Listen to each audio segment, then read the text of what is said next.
Всем привет! Вы смотрите и слушаете «Русское радиошоу» — подкасты и видео для тех, кто изучает русский язык. Я Сергей, ваш учитель русского языка и радиоведущий. И сегодня, друзья, у нас подкаст номер 105. Если вы смотрите видео на YouTube, вы можете включить русские субтитры. Если вы слушаете подкаст на Spotify, Apple Podcast или другой платформе, то вы можете зайти на мой сайт russianradioshow.com и бесплатно скачать PDF-файл с транскрипцией к этому эпизоду. Еще раз напомню, сегодня подкаст номер 105. Этот выпуск предназначен для студентов, чей уровень А2, Б1. Тема сегодняшнего подкаста очень важная. Еда, которая может быть опасной. Вы готовы? Мы начинаем. Вы изучаете русский язык? Это программа для вас.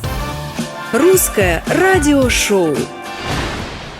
Итак, еда, которая может быть опасной. Сразу хочу сказать, что речь не пойдет о фастфуде. Все знают, что фастфуд вреден. Мы поговорим о продуктах, которые кажутся обычными. Люди едят их каждый день и даже не думают, что они могут вредить здоровью. Особенно если употреблять их слишком часто или в большом количестве. Начнем с сахара. Сахар есть почти во всех продуктах. В печенье, конфетах, газировке, соусах и даже в хлебе. Люди любят сладкое, это понятно. Но если человек ест слишком много сахара каждый день, это может привести к серьезным проблемам. Сахар увеличивает риск ожирения, диабета и проблем с сердцем. Например, в Мексике очень популярна сладкая газировка. Люди пьют ее каждый день, и из-за этого много взрослых страдают диабетом. По статистике, каждый 6-й взрослый в Мексике болеет этим недугом. Теперь давайте поговорим о соли. Соль – это важный продукт, без нее человек не может жить. Но если мы едим слишком много соли, это может быть опасно. Соль повышает кровяное давление, а высокое давление – это один из главных факторов риска инсульта и инфаркта. В Японии раньше люди потребляли очень много соли. Они часто ели соленую рыбу, маринованные овощи и использовали много соевого соуса. Это приводило к большому количеству инсультов.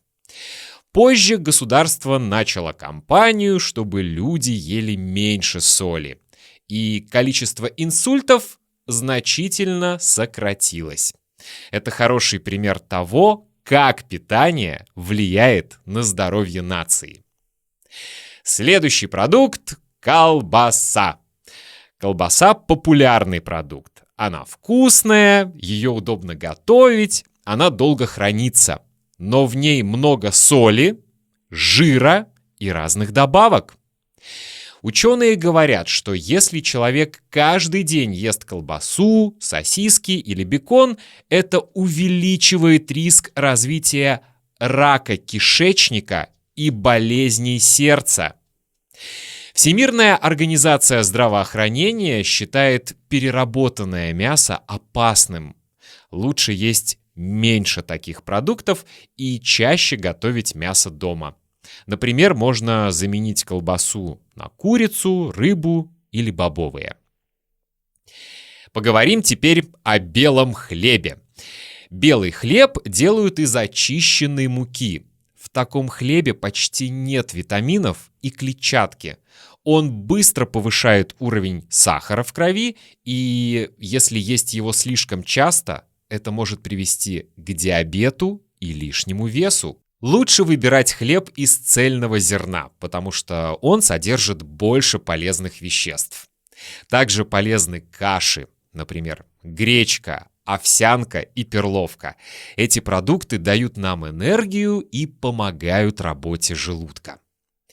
Теперь о жирах. Особенно опасны трансжиры. Это искусственные жиры, которые используют на фабриках. Они есть в маргарине, чипсах, печенье, готовой выпечке и жареной еде. Эти жиры улучшают вкус, увеличивают срок хранения, но при этом очень вредны для здоровья. Трансжиры повышают уровень плохого холестерина и увеличивают риск инфаркта. По данным Всемирной организации здравоохранения, каждый год около 500 тысяч человек умирают из-за болезней, которые могли быть вызваны употреблением в пищу трансжиров. Лучше есть натуральные жиры – орехи, оливковое масло, рыбу и авокадо. Русское радиошоу. А теперь давайте посмотрим, как люди питаются в разных странах и какие болезни у них чаще всего встречаются. Россия. В России популярны картофель, хлеб, мясо, сметана, соленья и колбаса. Люди едят мало свежих овощей и фруктов. Это приводит к тому, что у многих россиян проблемы с сердцем и сосудами. Часто встречаются диабет и ожирение. Врачи советуют: ешьте больше овощей и фруктов, меньше соли и сахара, откажитесь от колбасы. США. В США очень много людей едят фастфуд, полуфабрикаты, сладкие напитки и чипсы. Продукты часто содержат много сахара, соли и жира. Более 40% взрослых в США страдают ожирением. Это приводит к высоким показателям диабета и болезней сердца. Врачи и правительство стараются изменить ситуацию. Они советуют пить воду, готовить еду дома и есть меньше обработанных продуктов. Франция. Во Франции еда вкусная и жирная. Сыры, выпечка, багеты, масло. Но, несмотря на это, у французов меньше болезней сердца. Ученые называют это французским парадоксом. Почему так происходит? Во-первых, французы едят небольшими порциями и не торопятся. Во-вторых, они пьют немного красного вина за обедом или ужином. Вино содержит вещества, которые помогают сердцу. Также французы стараются есть свежую и натуральную еду. Италия. В Италии питание тоже считается здоровым. Люди там едят много овощей, фруктов, рыбы, бобовых, оливковое масло и пасту. Это называется средиземноморская диета. Ученые считают, что это одна из самых полезных диет в мире. Люди, которые так питаются, меньше болеют, у них меньше сердечно-сосудистых заболеваний, и они живут дольше.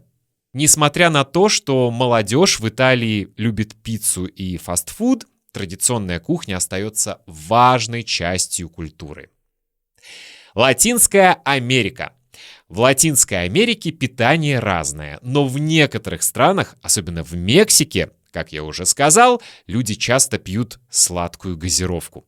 По статистике, один человек в Мексике выпивает более 100 литров газировки в год.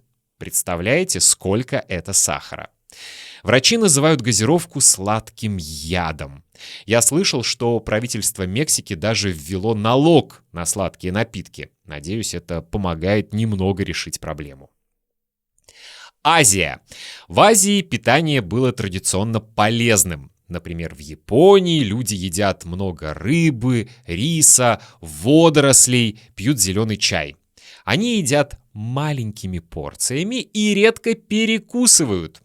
У японцев один из самых низких уровней ожирения и одна из самых высоких продолжительностей жизни в мире.